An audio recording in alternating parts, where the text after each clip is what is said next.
Thank you, Mr. Toastmaster. Tonya, congratulations. You have another speech under your belt. Great job.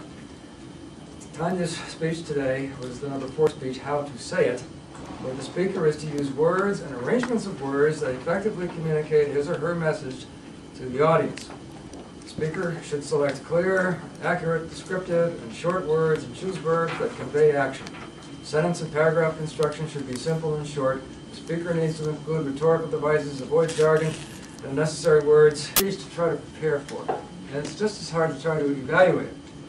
And this is not the first time I've evaluated a speech number 4, and I've gotten to the point where I'm thinking if you just get up and have your heart and what you are going to fall into place. And I think that's what happened with Tonya today.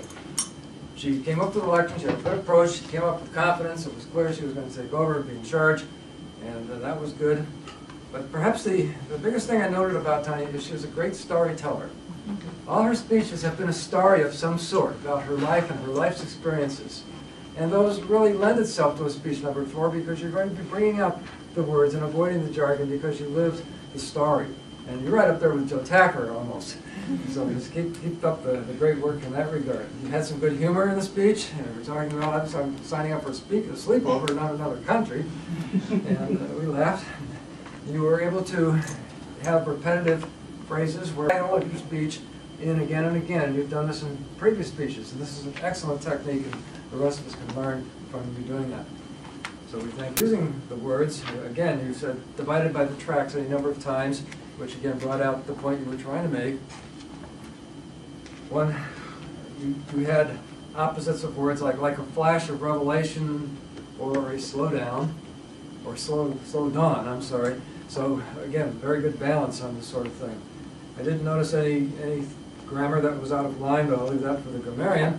Nor did I notice any unnecessary words, because you were telling a story and you needed every word you had to get that story out in the 7 minutes that you had. So you don't want to be wasting words, and you didn't. A couple of very minor things. I thought you were still a little stiff behind the lectern up here. You're getting better with the gestures, but I think with this kind of a speech where you know your story, don't be afraid to get out a little bit and talk to us. Because you were there, and none of the other, we're not going to challenge whether your story's right or not, because you're the only one that lived it. So if you muff it up, it's all right. Just come out and talk to us once in a while. And the other very minor thing, when you leave the lectern, pass behind the Toastmaster. The Toastmaster, the person coming up always passes in front, the person leaving always passes behind. And I see that not happening quite frequently lately, so just a minor thing. Anyway, we love listening to you and your ideas and your speeches and your stories, and we look forward to more of the same. Congratulations.